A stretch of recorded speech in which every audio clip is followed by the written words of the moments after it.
Friends, ಎಲ್ಲರೂ ಹೇಗಿದ್ದೀರಾ? ಚೆನ್ನಾಗಿದ್ದೀರಾ ಅಂತ ನಾನು ಭಾವಿಸ್ತಾ ಇದ್ದೀನಿ. And welcome back to my YouTube channel. ಯಾರೆಲ್ಲ ಸಬ್ಸ್ಕ್ರೈಬ್ ಮಾಡ್ತಾ ಇಲ್ಲ ಅವರು ಸಬ್ಸ್ಕ್ರೈಬ್ ಮಾಡ್ಕೊಳ್ಳಿ, ಆ್ಯಂಡ್ ಲೈಕ್ ಮಾಡಿ, ಶೇರ್ ಮಾಡಿ, ಕಮೆಂಟ್ಸ್ ಮಾಡಿ ಅಂತ ಹೇಳ್ತಾ ಇವತ್ತಿನ ನನ್ನ ವ್ಲಾಗ್ನ ಸ್ಟಾರ್ಟ್ ಮಾಡ್ತಾ ಇದ್ದೀನಿ. ಇವಾಗ ಬೇಸಿಗೆ ಸ್ಟಾರ್ಟ್ ಆಗಿರೋದ್ರಿಂದ ಪಾನೀಯಗಳನ್ನು ಜಾಸ್ತಿ ನಾವು ಸೇವನೆ ಮಾಡ್ತೀವಿ ನಮ್ಮ ದಿನನಿತ್ಯದಲ್ಲಿ. ಅದರಲ್ಲಿ ಒಂದು ಒಳ್ಳೆ ಮತ್ತು ಉತ್ತಮವಾದ ಆರೋಗ್ಯಕ್ಕೆ ಉಪಯೋಗವಾದಂತಹ ಮನೆಯಲ್ಲೇ ಸಿಗುವಂತಹ ನಿಂಬೆ ರಸದ ಪಾನೀಯ ಇಲ್ಲ ನಿಂಬು ಪಾನೀಯ ಅಂತಲೂ ನಾವು ಕರಿಬಹುದು. ಇಲ್ಲಾಂದರೆ ನಿಂಬೆ ಶರ್ಬತ್ ಅಂತಲೂ ಕೂಡ ನಾವು ಅದನ್ನು ಕರಿಬಹುದು.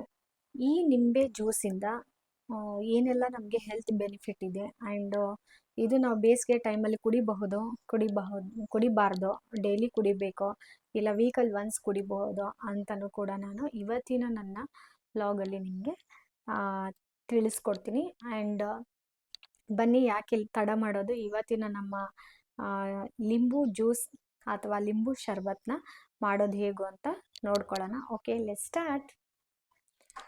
ಓಕೆ ಸ್ನೇಹಿತರೆ, ಬನ್ನಿ ಇವಾಗ ಲಿಂಬೆ ಜ್ಯೂಸ್ ಮಾಡುವುದಕ್ಕೆ ಏನೇನು ಬೇಕು ಅಂತ ನೋಡೋಣ. ಇದಕ್ಕೇನು ಹೆಚ್ಚು ಬೇಡ, 4 ಐಟಮ್ಸ್ ಆದರೆ ಸಾಕು. ಇದಕ್ಕೆ ಲಿಂಬೆಹಣ್ಣು ಆ್ಯಂಡ್ ಬೆಲ್ಲ ಮತ್ತು ಮೇನ್ ನೀರು, ಆಮೇಲೆ ಇಷ್ಟು ಶುಂಠಿ. ಇಷ್ಟಾದರೆ ನಮ್ಮ ಲಿಂಬೆ ರಸ, ಲಿಂಬೆ ಜ್ಯೂಸ್, ಲಿಂಬು ಪಾನಿ ರೆಡಿಯಾಗುತ್ತೆ. ಇವಾಗ ಇದನ್ನು ಹೇಗೆ ಮಾಡೋ ವಿಧಾನವನ್ನು ನೋಡೋಣ.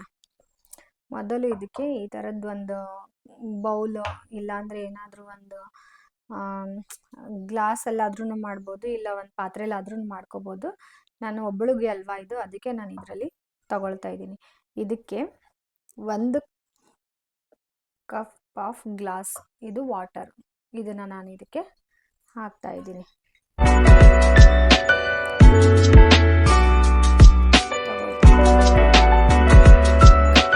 ಸುಮಾರು ಜನ ಇದನ್ನ ರೀಪ್ಲೇಸ್ಗೆ ಶುಗರ್ನ ಹಾಕ್ತಾರೆ. ನಾನು ಡೇ 1 ವಿಡಿಯೋದಿಂದನೂ ನಾನು ನಿಮಗೆ ಹೇಳ್ತಾ ಇದ್ದೀನಿ, ಇದಕ್ಕೆ ಬೆಲ್ಲ ನಾವು ಆ್ಯಡ್ ಮಾಡಬೇಕು. ಬೆಲ್ಲ ಯೂಸ್ ಮಾಡೋದ್ರಿಂದ ಹೆಚ್ಚು ನಮಗೆ ಇದರಲ್ಲಿ ಪೌಷ್ಟಿಕಾಂಶ ಇರುತ್ತೆ, ಆ್ಯಂಡ್ ಇದರಿಂದ ಹೆಲ್ತ್ ಬೆನಿಫಿಟ್ ಕೂಡ ಇದೆ ಅಂತ ನಾನು ಹೇಳ್ತಾ ಇದ್ದೀನಿ. ನೀವು ಎಲ್ಲ ವಿಡಿಯೋಗಳಲ್ಲಿ ನೋಡ್ಬೋದು. ಆಮೇಲೆ ಈ ವಿಡಿಯೋದಲ್ಲಿ ನಾನು ನಿಮಗೆ ಹೇಳ್ಕೊಡ್ತೀನಿ.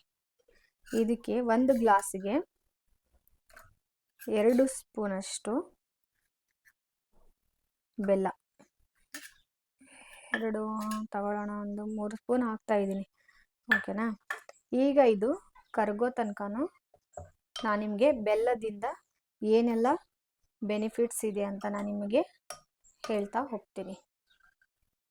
ಬೆಲ್ಲದಲ್ಲಿ ನೈಸರ್ಗಿಕ ಖನಿಜಾಂಶಗಳು ಮತ್ತು ವಿಟಮಿನ್ ಅಂಶಗಳು ಸಹ ನಾವು ಕಾಣಬಹುದು. ದೇಹಕ್ಕೆ ಅಗತ್ಯವಾಗಿ ಬೇಕಾದ ಕಬ್ಬಿಣ, ಕ್ಯಾಲ್ಸಿಯಂ, ಪೊಟ್ಯಾಷಿಯಂ ಕೂಡ ಇದರಲ್ಲಿ ಹೇರಳವಾಗಿ ಸಿಗುತ್ತೆ.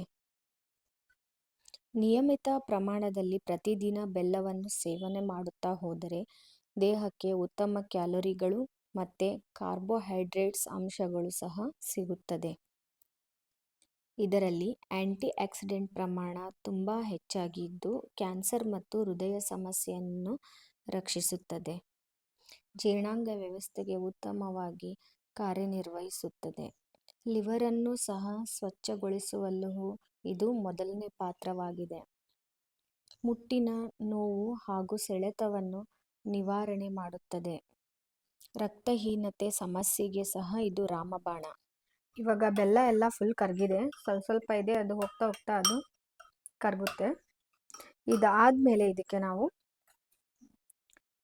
ಇಷ್ಟು ನಿಂಬೆ ರಸನ ನಾನು ಹಿಂಡ್ಕೊತಾ ಇದ್ದೀನಿ, ನೋಡ್ಬೋದು ನೀವು. ಈ ನಿಂಬೆ ರಸದಿಂದ ಏನೆಲ್ಲ ಯೂಸ್ ಇದೆ ಅಂತ ನಾನು ನಿಮಗೆ ಇದನ್ನು ಕಲಿಸ್ತಾ ಕೂಡ ನಾನು ಹೇಳ್ತಾ ಹೋಗ್ತೀನಿ. ಇಷ್ಟು ನಿಂಬೆ ರಸ ಆದರೆ ನಮಗೆ ಸಾಕು ಒಬ್ಬರಿಗೆ. ಒಂದೊಂದು ನಿಂಬೆ ಹುಳಿ ಇರಲ್ಲ, ಹುಳಿ ಇಲ್ಲ ಅಂತಂದರೆ 1 ಹಾಕ್ಕೊಳ್ಳಿ, ಹುಳಿ ಇದ್ದರೆ 1 ಹಾಫ್ ಆದರೆ ಸಾಕು. ಓಕೆ, ನಮಗೆ ಬಹಳ ಸುಲಭವಾಗಿ ಸಿಗುವ ಅತ್ಯಮೂಲ್ಯ ಹಣ್ಣುಗಳಲ್ಲಿ ನಿಂಬೆಯೂ ಒಂದು. ನಿಂಬೆಹಣ್ಣಿನಲ್ಲಿ ವಿಟಮಿನ್ ಸಿ ಅಂಶವು ಅತ್ಯಂತ ಹೆಚ್ಚಾಗಿದೆ. ನೀರಿಗೆ ನಿಂಬೆ ಹುಳಿ ಹಾಕಿ ಕುಡಿಯುವುದರಿಂದ ಮನಸ್ಸು ರಿಫ್ರೆಶ್ ಆಗುತ್ತದೆ. ಹೊಟ್ಟೆಯಲ್ಲಿರುವ ಕಲ್ಮಶವೂ ಹೊರಹಾಕುತ್ತದೆ. ಹೃದಯದ ಆರೋಗ್ಯವನ್ನು ಸಹ ಬೆಂಬಲಿಸುತ್ತದೆ. ಇದರಲ್ಲಿ ಹೆಚ್ಚಿನ ಪ್ರಮಾಣದ ವಿಟಮಿನ್ ಸಿ ಇರುವುದರಿಂದ ರೋಗ ನಿರೋಧಕ ಶಕ್ತಿಯನ್ನು ಸಹ ಹೆಚ್ಚಿಸುತ್ತದೆ. ಜೀರ್ಣಕ್ರಿಯೆಯನ್ನು ಸುಧಾರಿಸುತ್ತಾ ತೂಕವನ್ನು ಸಹ ನಿಯಂತ್ರಿಸುತ್ತದೆ. ಕ್ಯಾನ್ಸರ್ಗಳಂತಹ ಮಾರಣಾಂತಿಕ ಕಾಯಿಲೆಗಳ ವಿರುದ್ಧ ಹೋರಾಡಲು ಸಹಾಯ ಮಾಡುತ್ತದೆ. ಅಧಿಕ ರಕ್ತದೊತ್ತಡದ ಜೊತೆಗೆ ಕಿಡ್ನಿ ಸ್ಟೋನ್ ಅನ್ನು ತಡೆಗಟ್ಟುತ್ತದೆ. ಇವಾಗ ಈ ನಿಂಬೆ ರಸ ಇದಕ್ಕೆ ಕೂಡ್ಕೊಂಡಿದೆ. ಆಮೇಲೆ ಬೆಲ್ಲನೂ ಸ್ವಲ್ಪ ಇತ್ತಲ್ವಾ ಮೊದಲು, ಆ ಬೆಲ್ಲನೂ ಕೂಡ ಇದರಲ್ಲಿ ಎಲ್ಲ ಕರ್ಗೋಗಿದೆ. ಇದಾದ್ಮೇಲೆ ನಾವು ಸ್ವಲ್ಪ ಒಂದು ಚಿಟಿಕೆ ಅಷ್ಟು ನಾವು ಇದನ್ನ ಉಪ್ಪು ಹಾಕ್ಕೋಬೇಕು. ನೋಡ್ತಾ ಇದ್ದೀರಲ್ವ, ಇಷ್ಟು ಸಾಲ್ಟ್ ಆದರೆ ನಮಗೆ ಸಾಕು. ಇದು ಸ್ವಲ್ಪ ನಮಗೆ ಟೇಸ್ಟ್ ಕೊಡುತ್ತೆ ಸಾಲ್ಟು, ಅದಕ್ಕೆ ಸ್ವಲ್ಪ ಉಪ್ಪನ್ನ ನೀವು ಆ್ಯಡ್ ಮಾಡ್ಕೊಳ್ಳಿ, ಮರಿದೇನೆ ಆ್ಯಡ್ ಮಾಡ್ಕೊಳ್ಳಿ, ಚೆನ್ನಾಗಿ ಟೇಸ್ಟ್ ಬರುತ್ತೆ. ಇದಾದಮೇಲೆ ಇವಾಗ ಇದನ್ನು ನಾನು ಒಂಚೂರು ಸೈಡ್ ಎತ್ತಿರ್ತೀನಿ. ಇವಾಗ ನಾನು ಹೇಳಿದ್ದಲ್ವ, ಈ ಶುಂಠಿನ ಇವಾಗ ಇದ್ರ ಮೇಲೆ ಇರುವಂಥದ್ದನ್ನು ನಾನು ಸಿಪ್ಪೆನ ತೆಗಿತಾ ಇದ್ದೀನಿ. ಇದನ್ನು ಹಾಕಿದ್ರೆ ತುಂಬ ಚೆನ್ನಾಗಿ ಟೇಸ್ಟ್ ಬರುತ್ತೆ ಪಾನೀಯಕ್ಕೆ. ನೋಡಿ ಇವಾಗ ಇದಾಯ್ತಲ್ವ, ಇದನ್ನ ನಾನು ಇದಕ್ಕೆ ಹಾಕ್ತೀನಿ.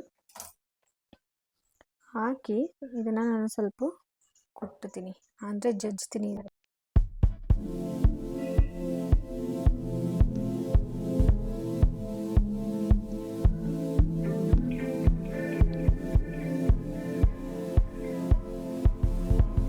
ಜಜ್ಜಿದ್ದೀನಿ,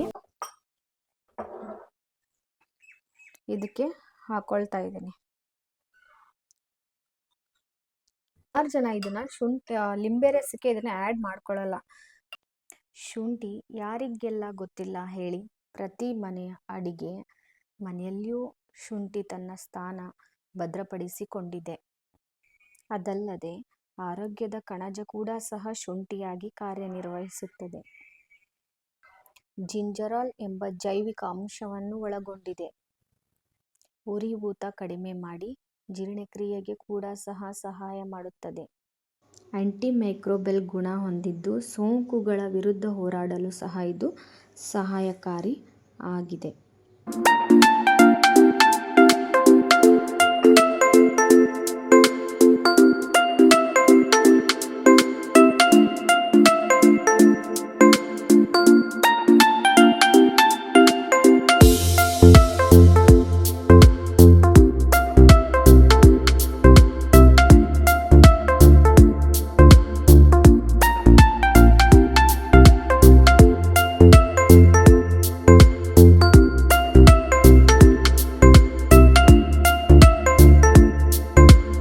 ಫ್ರೆಂಡ್ಸ್, ಇವತ್ತಿನ ನಿಮಗೆ ಲಿಂಬೆ ಹಣ್ಣಿನ ಜ್ಯೂಸು ಇಷ್ಟ ಆಯಿತು ಅಂತ ನಾನು ಅನ್ಕೋತೀನಿ. ಆ್ಯಂಡ್ ನನ್ನ ಕಡೆಯಿಂದ ಒಂದು ಸ್ಮಾಲ್ ಟಿಪ್, ಅದೇನಪ್ಪ ಅಂತಂದರೆ, ಈ ಲಿಂಬೆ ರಸಕ್ಕೆ ಎಲ್ಲರೂ ಆಲ್ಮೋಸ್ಟ್ ಆಲು ಸಕ್ಕರೆನ ಯೂಸ್ ಮಾಡ್ತಾರೆ. ಸಕ್ಕರೆನೇ ಯೂಸ್ ಮಾಡಿ ಅದನ್ನು ಕುಡಿತಾರೆ. ನಾವು ಕುಡಿಯೋದು ಏನಕ್ಕೆ? ನಮಗೆ ಹೆಲ್ತ್ಗೆ ಒಳ್ಳೇದಾಗಲಿ ಅಂತಲೇ ನಾವು ಕುಡಿಯೋದು. ಸೊ ಅದಕ್ಕೇ ಸಕ್ಕರೆಗಿಂತ ಬೆಲ್ಲ ಯೂಸ್ ಮಾಡಿ, ಬೆಲ್ಲದಲ್ಲಿ ಕೂಡ ಚೆನ್ನಾಗಿರುತ್ತೆ. ಇವಾಗ ನಾನು ನಿಮಗೆ ಟೇಸ್ಟ್ ಯಾವ ಥರ ಇದೆ ಅಂತ ನೋಡ್ಬಿಟ್ಟು ನಾನು ಹೇಳ್ತೀನಿ. ಸೊ